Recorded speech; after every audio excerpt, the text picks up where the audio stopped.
Before we get started with your Daily Detroit, I want to share that it's brought to you in part by Orange Sparkle Ball. Are you struggling to implement innovation and change within your organization?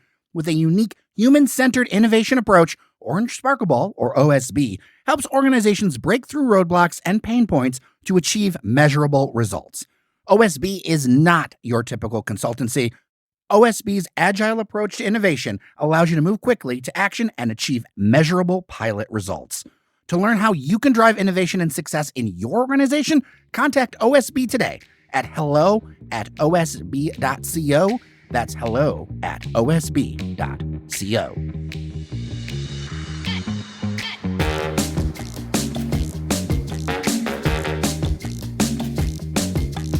Hello, friends, and welcome to your Daily Detroit. We have made it to Friday, June 9th, 2023. I'm Jer Stays, and I am joined by a duo of people who like to go about town. Devin O'Reilly, good to talk to you. Great to talk to you, Jer, and happy that the haze and the smoke is finally clearing. It was quite a hazy week downtown, let me tell you, as I was wandering. You know, just in time for Taylor Swift. Randy Walker, good to virtually see you. Great to be here as always. Yeah, there is a lot to go through. First off, Randy, I want to share where you've been because you've got the newest of the new, and then Devin has a new update, and then I have an old favorite. So, Randy, you go first with the newest of the new. I have been to Tocororo. It is the new bar that is taking over the space that was formerly Stash International in Eastern Market, right there on the service drive next to Thomas McGee's. Ooh, I've heard a lot about it and a little bit of buzz. So kind of what's the vibe of this place? And I remember Stash being very eclectic. I think that's the word I would use for it. Yes, Stash was eclectic. Tocororo has definitely refined the space. Their color palette is inspired by the Tocororo bird, so they've got some like bluey teal, they've got some reddish pink and some white in there. They've got some tasteful decorations. They do have a piece of a horse left over from Stash International that's sticking out of the wall, but it's more refined. It's a very refined looking space. But this is not a tiki bar, Randy. This is not a tiki bar. Their drinks do tend to lean a little bit more to the tropical, and there are some tiki drinks on the menu. They've got a painkiller, they've got Don's Grog, but the concept is not a tiki concept. They just have some tropical drinks, and then their food menu is kind of street food inspired. Interesting. Yeah, because Stash was really all about sandwiches. Where do you think Tocororo fits kind of in the market? I've been spending a lot of the time there. I think I've been there probably 4 or 5 times they've been officially open for last week, and I was there the week before as well. But I think it's just a casual hangout spot. I don't think it's quite a destination yet. I don't think it's been open long enough to draw big crowds, but I think maybe their location is pretty good there that I think eventually they'll start drawing in people who are familiar with it. Randy, Jer and I talk about this, and I know, Jer, I've said this before, is I'm going to be a little more skeptical these days going forward, especially in this year with restaurants that open up. So I'm asking you, as someone who hasn't been there, what is Tocororo going to do, or what are they going to be that Stash wasn't? Because if they're just kind of a reiteration of Stash with a little twist or something a little different, they're not going to last because Stash didn't. Oh, they're not a reiteration of Stash at all. They're a completely separate vibe, separate identity. Food is great, the drinks are great, and the service, the people that run it are great. I would say the only thing it has in common with Stash is the location. And apparently the horse part. And yeah, the one piece of leftover decoration they found, yeah. Well, that's good because I don't think like Stash really made the splash. Oh man, I didn't mean to rhyme, but I don't think Stash made the splash that I think they wanted to. I think they held out for a long time. But with this concept, if it's something that is a little bit more elevated, it could be something too that would bring in some of that Eastern Market crowd. Because if it could become an Eastern Market like day favorite, I mean, their check's written. Yeah, it's got everything it needs to be successful. I think it's just a matter of time once the word gets out that they are open, and hopefully this podcast will help drive some traffic their way as well. What's the dish that you like the most? Oh, let's see. Their salad is really good. It's just a vegetable salad with a homemade ranch dressing and some cheddar cheese cubes on there, but it's got some things that you don't normally see in a salad is some watermelon radishes. I like their chicken drumsticks. They have them in a couple of different flavors. My favorite is probably the buffalo curry. And then I also had the pimento cheese burger, and that was juicy and creamy and all sorts of good. That's awesome. That's awesome to hear. Devin? Well, I was pleasantly surprised to be able to check out an old favorite, one that we've talked about before, it had been closed so long since, the beginning of the pandemic when everything had to close. But the venerable Northern Lights in a New Center area, really, honestly, the only true kind of bar hangout in that New Center, west of Woodward area. So I was really kind of surprised. It happened to come about as I was meeting up somebody for a drink and happened to be in that area. And we thought, well, let's give it a shot. I think I saw that they had opened up. And sure enough, they were open. And the best part is, in fact, that they've returned to a very wide range of hours. So one of my favorite things, and Jerry, we talk about this, is I love a place that's consistent with the hours, but also very generous with the hours. So Northern Lights opens at 2 o'clock, closes at 12 or 2, past when I'm around. And they're open every day. They're going to have live music. They've got the beautiful patio, which they've actually done some upgrades to. So if you remember that, Northern Lights just works well. It works well as a warm weather bar on the patio, works well as a cold weather bar on the cozy retro inside, which is still cozy and retro. So it was just great to revisit somewhere that I hadn't been in 3 years. This is the crucial thing, and we talked about this. Did it bring it back the same? Like, even though there were some improvements, I saw some pictures, they've done some cleanups and things. Did it feel like the warm retro hug you were looking for? It really did. We had kind of a sassy waitress, as you would at a place like Northern Lights. Definitely a veteran of the service industry scene. There was a good mix of what appeared to be kind of neighborhood folk, a couple groups of business type of people. I mean, obviously that's a big eds and med space with Wayne State and Tech Town and all that. So there's a couple of business folks there.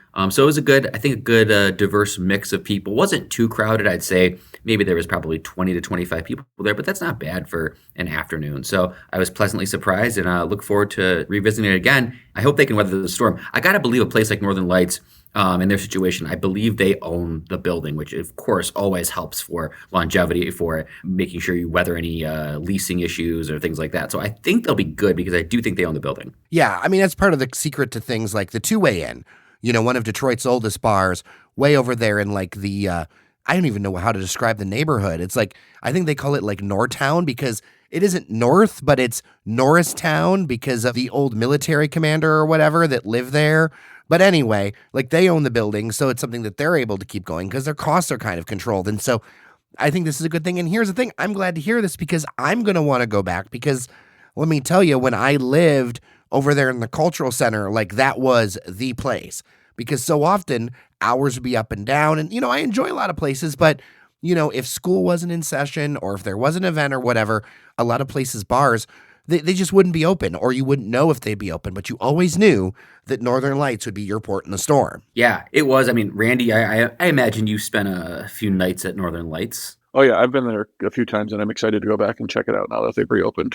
I just wanted to add the menu for all that. We got the pickle chips, which was always a standby there. Ooh. The menu is just about the same. You've got the famous sweet potato pie. You've got all the kind of shareable favorites, apps and sandwiches and things like that. So menu-wise, you're going to get exactly what you were getting before the pandemic. Sounds like they kind of figured if it wasn't broke, don't fix it. Sometimes that's the best way to go.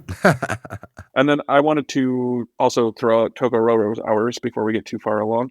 They open at 4 on Thursday and Friday, and they open at 11 and 2 on Saturday and Sunday, and then they're open till at least midnight all 4 days. And they'll look into expanding those hours as business picks up.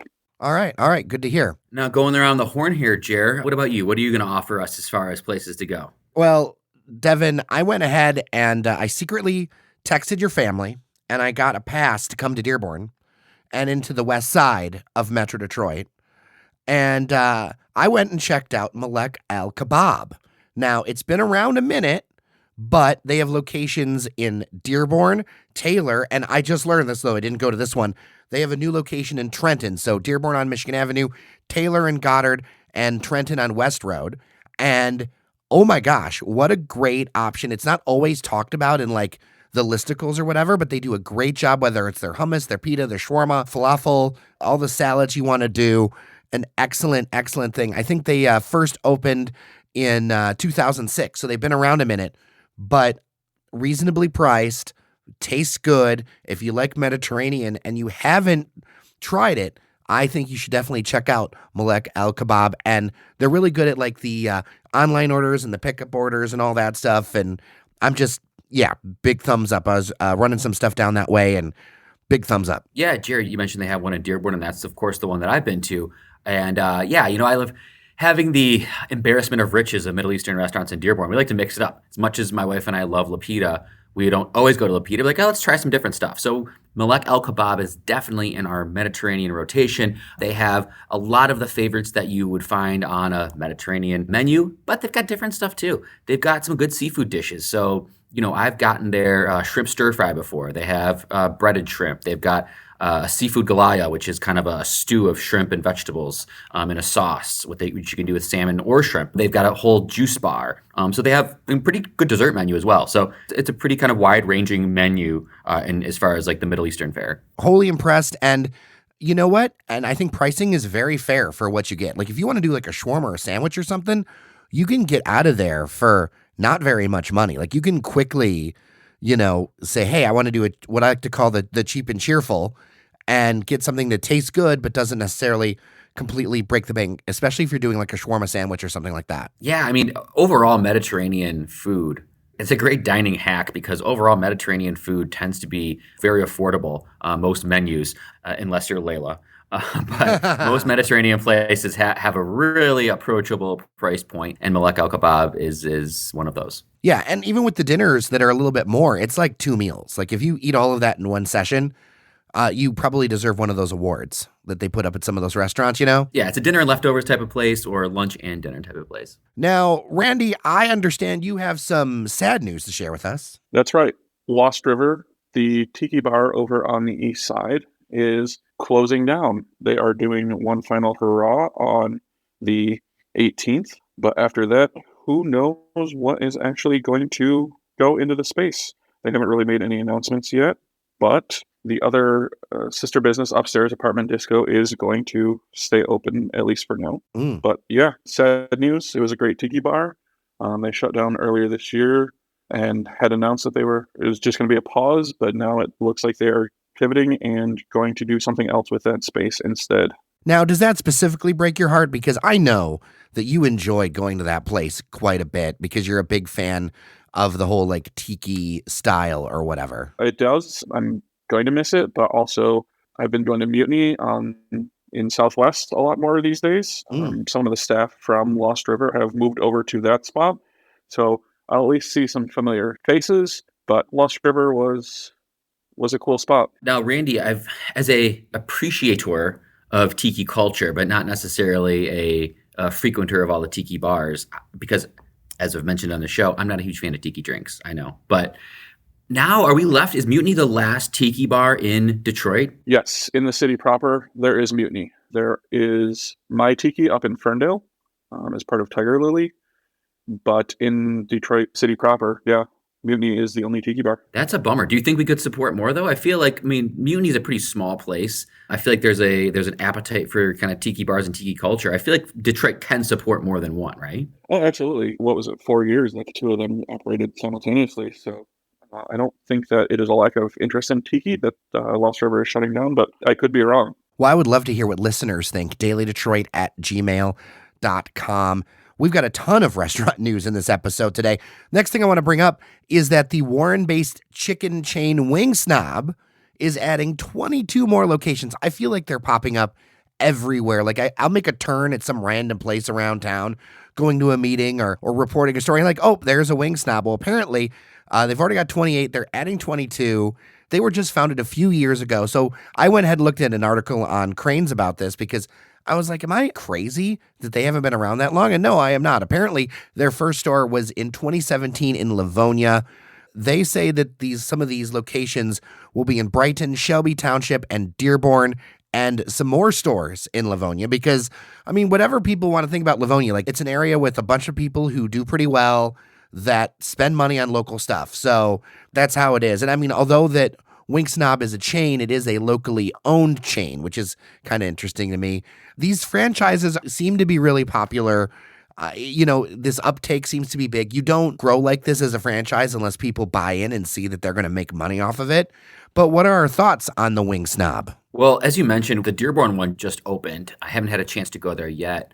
I will try it out, but as you can tell in my voice, I'm a little skeptical just because we've had such a proliferation of wing places in my neck of the woods, per se, and everywhere, but particularly in Dearborn. I think about where it's at on Michigan Avenue and Military.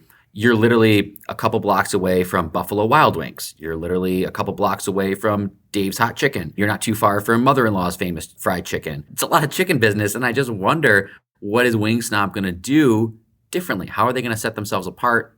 Obviously, I haven't tried it, so that remains to be seen. Well, Randy, you and I went to Chicken Guy, and they're going to do like 1,000 of those. I mean, not literally 1,000, but they're expanding chicken too. What are your thoughts on Wing Snob? I've tried Wing Snob, and I don't see why they're so popular and why they are expanding. I thought the sauces were boring. The meat was overcooked. I just don't understand the appeal of Wing Snob. Interesting. Well, if you're a listener and you've been to Wing Snob and you've got thoughts, dailydetroit@gmail.com, leave a voicemail, send an email, whatever. Would love to hear from you, a little different opinion. Or if you think Randy is right. There's a couple other things I want to mention as well in the food world. There is this new Hani restaurant, Pop's Hani Shop, that is a spinoff from National Coney Island. And, because I grew up on Hani's, it's like comfort food for me. I feel like there's a huge potential in this. Either this is going to go absolutely wonderfully or absolutely wrong, because I like these so much, It's like riding that edge. I got to chime in as a West Sider, and I speak for all the West Siders, where I've had Hani's. It was later in life. I didn't have the same love affair growing up because Hani's aren't as big of a thing over on the West Side. It's weird how that is, but East Siders are all about the Hani's. We have similar things, but we don't really call them that. So I wasn't exposed to Hani's until later in life. I don't remember ever ordering a Hani at a restaurant. I think I made one time just to see what the hype was, and it's just a chicken tender and a pita. I don't understand why it needs a dedicated restaurant. You're right. You guys are breaking my heart.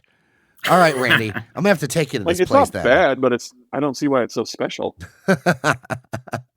It's the symphony of all those things together. It's like the ultimate comfort food without it being too heavy. That's my defense of the Hani. Now let's go to something a little bit fancier.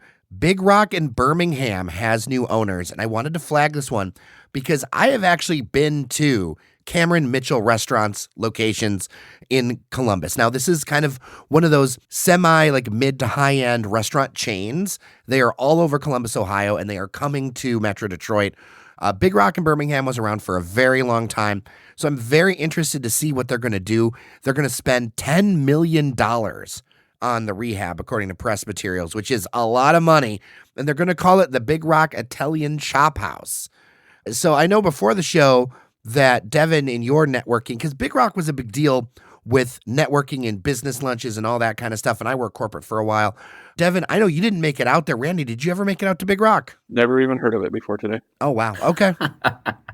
I'll tell you what, Jer. I mean, I've never been to Big Rock. I've been near it. I've been past it. I know people who have gone. This Cameron Mitchell, I'm going to be blunt. Again, it's coming from Columbus, so of course, I'm going to have a little shade. But again, this is what I have to ask about anything. What are they doing special? Are they just a fancy chop house that'll serve you some spaghetti and pasta dishes, and it's going to be way overpriced, and you'll be able to have your business lunches or your date nights there? Is that really it? Or does Cameron Mitchell's actually do something different? Well, what I did find interesting is that it's although it's a restaurant group, it really isn't per se like a chain. Like, I'm sure they're shared buying and stuff.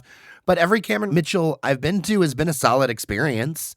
Like, it's never been, I've never been like, oh no, that was bad. I was actually impressed with everyone that I've been to. And I think I've been to 3 or 4. Am I going for the chops, Jer? What am I going for? I don't know. With this particular one, I don't know, because each concept's different, right?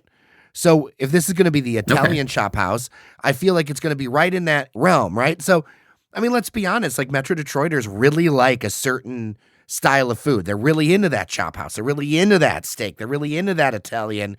You and I, we've all been going back and forth about Wing Snob, but clearly people are going to these restaurants. So clearly there's a market for it. So I feel like it's hitting a very big sweet spot with that. And I wonder if it's going to do really well in that Birmingham market. You're not wrong, Jer. I think obviously the Birmingham-Troy combo there, that corridor is really big into their chop houses and steak houses, as evidenced by the ones that line Big Beaver Road. Well, the Ruth's Chris in Metro Detroit is in Troy, right? Yeah. Like, that just tells you what you need to know. I think I will say, on a positive note for them, I think this is the location is absolutely perfect for a Cameron Mitchell's if it's going to be an Italian chop house.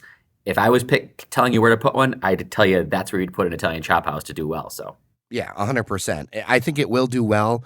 Like, if it doesn't do well, it's on them. Now, a couple of development things. You heard first on Daily Detroit that construction started with the AC Marriott in Midtown. Thank you to an eagle-eyed listener for that. We have now more details because the official announcement came out today. So we got ahead of it on that one. According to the press materials, we now learned that the project will include a completely restored to the 1903 exterior for the Bonstel, back when it was like Temple Bethel, and the 1925 interior redesign for the theater, which was by C. Howard Crane. So the outside is Albert Kahn, and that's when, because it was the Temple Bethel, which eventually moved up into the north end and then eventually moved into the outer suburbs. And then the interior theater redesign is going to be C. Howard Crane. I think it's going to be very interesting to see. I'm going to have to look at some old pictures to see kind of the changes with this. It's going to be a $49 million project, we now know. We now confirm that it's going to be 154 rooms, 10-story tower, and a 4,000 square foot glass conservatory along Woodward. And we have a completion date sometime in 2024. I like a completion date sometime in 2024. Yeah, I was looking for an exact in the press release. I didn't see one. I mean, realistically, given where it's at in the construction phase, I think we can say it's going to be definitely later in 2024 than earlier, I think. Yeah, but they are making progress. Yeah, it's great news. And as we said, you've got an AC hotel, which I've stayed at AC hotels before. It's a good, affordable brand. They have nice rooms on the smaller side, but great for people coming in for, I don't know, a Taylor Swift concert or something at Ford Field, or anything going on downtown. They'll make a killing basically on just the concert and sporting event traffic and convention traffic. It's because it's a great location.